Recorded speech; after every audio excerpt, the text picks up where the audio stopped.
Hello, hello, hello mga kakuking ina ninyo dito sa Finland.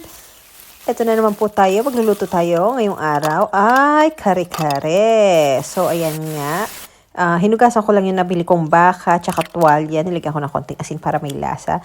I-blanch lang natin yung petchay muna habang nasa pressure cooker yung ating beef. Okay, blanch mo lang yan. Ikot-ikutin mo mga 2 minutes lang. Pwede na yan. Tapos, pang talong ka, iprito mo. Ayan lang ang aking gulay, pechay at talong. Ang hirap magprito ng talong actually. Pinahirapan ako dito sa part na to. Kasi para bang, alam mo yun, basta, hindi ko ma-explain, hirap na hirap ako magprito ng talong. Kasi para bang lahat ng sides niya gusto ko, malaki kasi yung talong nila dito, hindi kagaya sa atin sa Pilipinas. Diyos ko. Tapos, ayan, yung mani, i-crush nyo. Wala kasi akong peanut butter. So, mag-heat ka ng oil.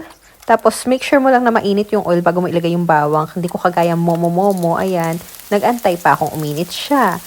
O, tapos sunod mo lang yung sibuyas. Tapos, sekoita mo lang. Mix.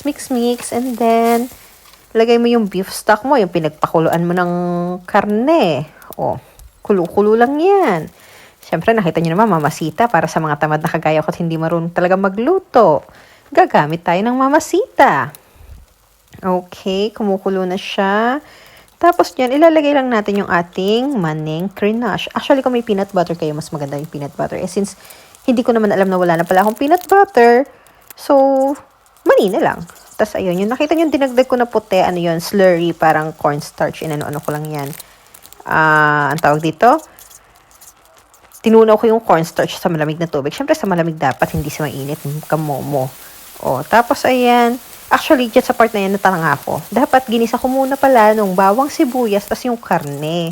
Pero since hindi ako nag-iisip, so, ininan ko na lang. Ginisa-gisa ko na lang yung nang-separate tong karne. O, nagkita-kita rin naman sila sa finals. Actually, ayan. O, tas lalagay mo lang yung mga blanch mo na gulay. Since wala nga tayong masyadong gulay dito, talong at pechay lang. At ang pangmalakas nating bagoong. Siyempre, yun yung nagbibigay ng lasa. Dahil ang kare-kare, walang lasa. Kailangan ng bagoong. Ayan. Tapos, syempre, makikita nyo na naman si Ganda. Kumakain na naman si Gandara Park. O, diba? O, sige na. Pwede na yan for today's video. Bye-bye!